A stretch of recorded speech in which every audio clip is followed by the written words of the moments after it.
నమస్కారం మిత్రులు, వీడియోలోకి స్వాగతం.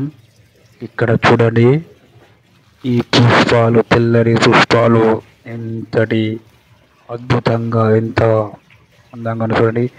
ఆ చిన్ని చిన్ని తేనెటీగలు మకరందాన్ని ఆ చిన్న సూక్ష్మ పుష్పాలలో ఎలా సేకరిస్తున్నాయో చూడండి. దీన్ని బట్టి చూడండి, ప్రకృతి ఎంత రమణీయమైందో, ప్రకృతి ఎంత సుందరమైనదో ఒక్కసారి ఈ సన్నివేశాన్ని చూడండి.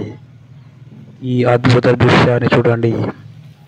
ఈ మానవాళి ఈ సృష్టిని స్థిరీకరించే, సృష్టిని కంటిన్యూ చేసే జీవులే ఈ కందిరీగలు, తేనెటీగలు.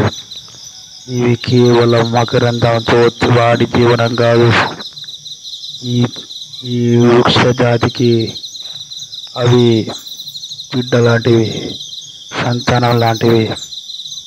ఒక పువ్వు నుండి ఒక పువ్వుని మకరందాన్ని చేసే వలనే ఈ ఫలం, వృక్షం, ఫలం, ఈ జీవం ఇలానే కంటిన్యూ అవుతుంది. ఈ జీవం అనేది కంటిన్యూ అవ్వాలంటే రెండే అనుసంధానమే.